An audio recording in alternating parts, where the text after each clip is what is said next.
Maybe just to drive the point home, I mean, how important is tourism? There's all sorts of statistics that say for every 10 tourists that arrive in South Africa, a job gets created. And in an environment where we have the highest rate of sustained unemployment in the world, I mean, that seems like an absolute no-brainer. I think it's critical on so many levels, as much as to tackle some of our key societal issues around lack of employment opportunities, skills development, skills upliftment, the ability for people, when you look at what's happening in South Africa's small towns, and you're seeing the kind of flight of how little there is, how few opportunities there are for people. Creating champions in those places and creating a tourism infrastructure is the one answer as a sort of industry we could use. I think the other thing is that people often don't think about it, but it's what tourism brings us and what tourists bring. They bring exposure to the world in terms of all sorts of knowledge and information to people locally who wouldn't otherwise have that exposure. And I think that's got such a positive multiplier effect as well. So I think, it checks many boxes. And I think that one last point on it would be to say tourism gives an interesting way to look at a whole lot of issues we have already in South Africa that might seem insurmountable on some days, but when you narrow the focus to a tourist experience of a place, it sort of brings into focus a lot easier issues around public transport, accessibility, safety. So I also think it's quite important eyes to look through. So, Larice, maybe just to run over what we look at when we come to tourism in South Africa. It's about being safe. It's also about government supporting in the right ways and hoping that we're able to capitalize on an industry that doesn't take a lot to enter. You know, the barrier to entry in tourism, maybe as your final point, is a lot lower than maybe a more specialized industry like financial services or mining. I've actually seen that. I've seen that work. So a number of years ago, we worked with the Johannesburg Development Agency on a project called Josie Walks. And the JDA it was a 100,000 Rand project. They gave 10,000 Rand to 10 people who could come forward to the meeting to say, I would like to promote my neighborhood for one day, and I'm going to curate an event in that neighborhood. And it was a very interesting process to see that, honestly, the only barrier to entry was someone being able to have the taxi fare to come to the meeting. And the numerous tourism initiatives that were spurred from that project, where someone from Diepsloot, for example, arrived and ended up doing a cycle tour of Diepsloot, which largely involved people carrying bikes on their backs because there are no cycling routes. But it was such an interesting way of also pointing out what's missing. What do people need to actually create journeys through their neighborhoods? And my last point about it would be there's an incredible sense of pride created when you allow people to champion their own backyard and their own street and their own neighborhood. And tourism actually can start right there. Ries Bundman is, of course, an experienced tourism operator in Johannesburg. Thank you very much for setting the scene for us. If you've just joined us, this is the online multi-party panel ahead of the May 29th election. I'm Nicolaus Bauer. This is my 7th election, and political parties, they all have something to say when we're weeks out of an election. We're lucky to be joined by several of them today, the so-called big three, the ones that are already in parliament. In terms of representation, we have the ANC, Deputy Minister Fish Matlalela, has been trying to join, but, well, maybe a discussion for another day is a lack of connectivity in rural areas because he finds himself somewhere in the Free State and unable to join.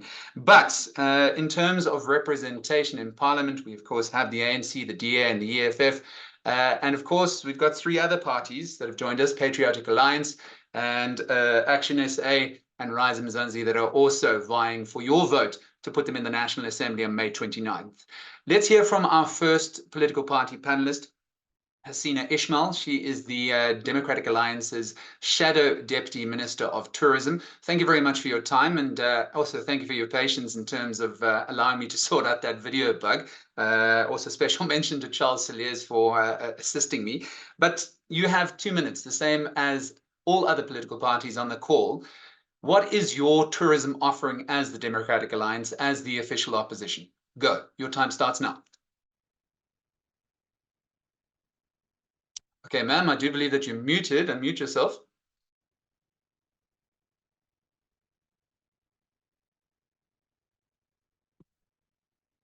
Sorry, Hasina. You're still muted. Austin, are you with us there?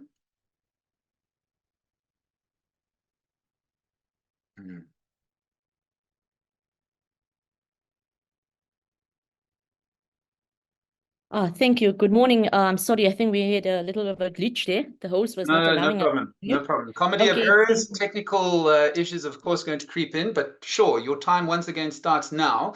Give us 2 minutes on the DA's approach to tourism and what you have to offer. Okay, so basically, I would just like to say that I believe tourism plays a pivotal role in saving South Africa.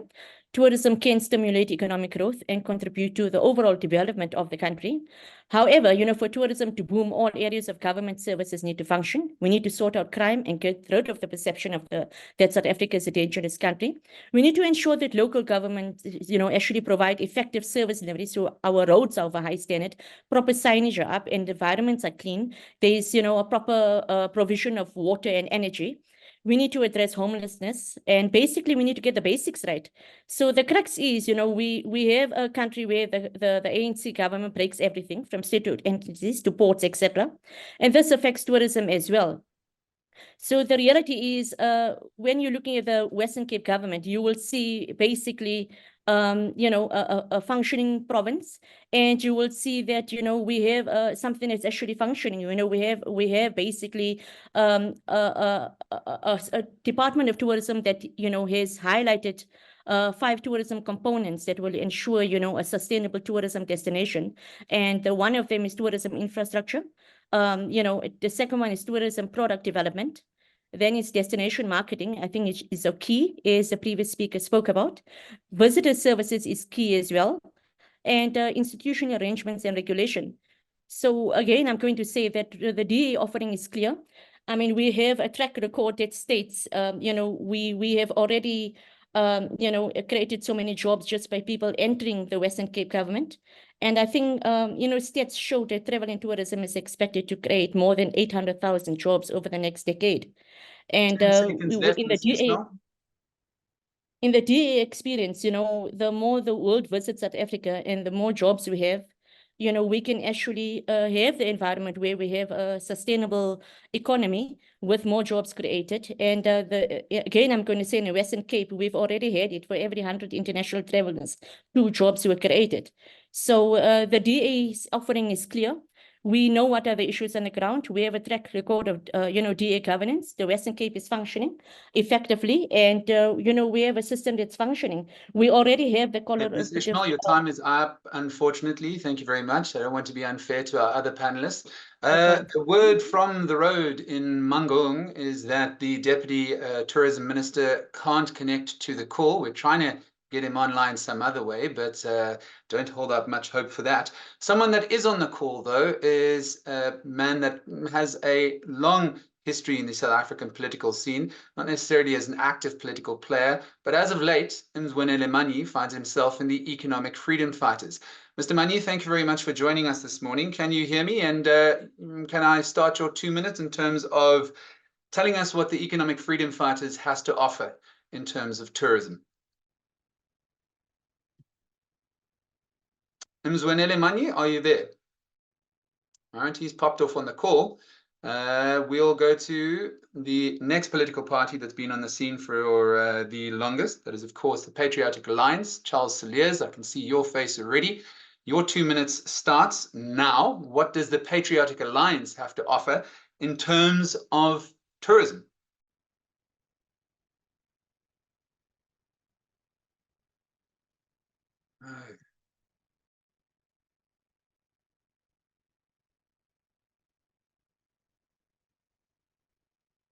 Hey.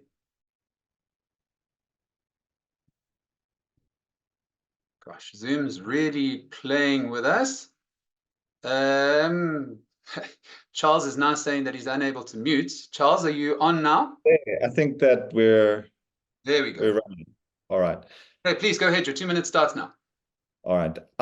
So Nicholas, I'm not going to to run through all the things everyone knows, which are fairly obvious about tourism being a good thing. If you try to look up stats about tourism, which I've tried to do for this webinar, you find wildly contradicting information, right? You get some people saying it's 0.5% of our GDP, others taking it as high as 8%. You get some stats saying you get 1 job for every 30 people that visit. Others say 10. We just heard the DA saying that if you get 100 visitors, you get 2 jobs. So obviously everybody agrees tourism is great, but the actual information around it is pretty wild. But we believe that tourism succeeds when the country is succeeding. And when you say that we're an attractive destination because the currency is so weak, right? That's actually quite sad that we can say that we've got a currency that can compete with places that are in war. And it's a little bit like Superman coming to Earth from Krypton, where there he's just a normal man, and here he can shoot laser beams from his eyes. And you see that I just had lunch this week with people from Belgium, and their buying power is insane, right? So if you look at the buying power of Europeans, Americans, and other people in the so-called first world, we should be having even more tourists coming here. So the biggest dissuasion is the crime, all the bad press around South Africa. So we have to tighten up on crime, number one. And I think that the issues around really making South Africa attractive, we've got everything. We've got the world in one country here. We've got subtropical, we've got Mediterranean climate in the Cape. Johannesburg's got the best casinos that you can hope to find really in the Southern Hemisphere. So there's a lot going on here. Charles? Sure. There's a lot going on here, Nick. But what we're saying is that, yes, there's a lot of tourists that come here. And, we've heard from the DA, especially the DA leader, about all the jobs they've added last year, the 300,000 jobs. Many of those were in tourism, but they were rebound jobs from the lockdown being lifted, right? So we still have a long way to go. I think the growth in this sector the potential is enormous, but we're only going to get that right once we fix the crime perceptions, even though tourists don't actually get targeted very much. Very few tourists have ever been murdered in the history of this country. But even so, the perception is very bad. And during the World Cup, they had a lot more cops on the streets and there was barely any crime. So we need to get back to that. Charles Cilliers from the Patriotic Alliance, thank you very much for your input there. Mzwanele Manyi, I believe you've joined us now. I've just unmuted you. Are you able to join us and in 2 minutes give your thoughts on the economic freedom fighters' approach to tourism? Hi, Nicholas and the rest of the panelists. I'm in the taxi, so still the situation. Yeah, I think firstly, the first speaker, I forgot the name. The first speaker, I think she laid it all out extremely well. And one of the key things that she said is that in order for this industry to grow, you need 2 things. Ability to people to come, ease of people to come into South Africa, ease of people to leave South Africa. This is all we've been saying, by the way, in the EFFs, but we probably say it in a much more strong terms, as it were. But it's exactly what she's saying. What she is saying, what she just said, actually, is also, there's empirical evidence. If you look at the numbers that African Continental Free Trade Agreement talks about when they talk about the free movement of people. Now, as long as we have this posture of not allowing free movement of people, particularly in the continent, we're going nowhere fast. If you look, for instance, Peter, the minister, is not able to join. If she had joined, she would tell you that from a revenue point of view on tourism, 80% of the revenue of tourism is intra-Africa. So this whole notion of Afrophobia is not assisting, because all of those people, including the PA, including the Action SA, that have a problem with fellow Africans, they don't have a problem with Europeans coming into the continent. They just seem to have a problem with Africans who are in their own continent, as it were. So the EFF is saying Africa has got a potential to be a powerhouse. Tourism in South Africa can only grow if we make sure that all of us in Africa have got one passport. So in other words, the EFF is saying everyone must be documented, everyone must have one passport. We must have almost like a European Union kind of situation. Nicholas, I took a train myself from Paris to Geneva in Switzerland. Two countries. I never had to produce not even an ID. The free movement in Europe is just amazing. All we're saying in the EFF is that let's allow free movement, not only in South Africa, but in the continent as a whole.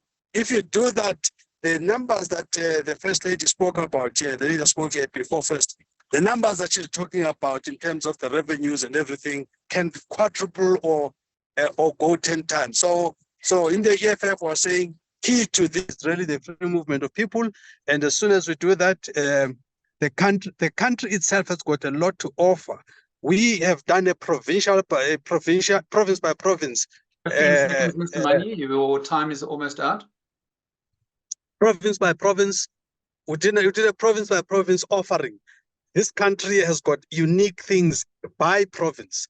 Let me leave it there now that to say my time is up. Thank you very much, Mzwanele Manyi, joining us and giving us his thoughts on what the Economic Freedom Fighters has to offer when it comes to tourism. So, Action SA is represented in municipalities across South Africa, yet to be represented in the National Assembly. Peter Scribante joins us now. Peter, what does Action SA have to offer in terms of tourism? Your time starts now. Thanks, Nicholas. I'd like to start by contrasting the pessimism from my colleagues in the Patriotic Alliance first. I do not believe that tourists come to South Africa purely for the fact that the rand is weak. And in fact, tourists come to South Africa for our people, our competitive advantage and how beautiful the country is, and because we have a lot to offer. Firstly, we need to understand the economics behind the tourism to understand what policies we need to implement, as we can't be as naive as just to suggest to open borders or to have universal passports for African countries. We need to be based in reality because that is not going to happen. South Africa is relatively affordable. We have a lot of unemployed people, unfortunately, but the tourism sector does give us a way to employ a lot of people. In a lot of industries, manufacturing and finance and the more complex sectors, the higher level of degree you have, the easier you are to get a job in the sector. And this is not the case in the tourism sector. Anyone can start a job, and especially entrepreneurs.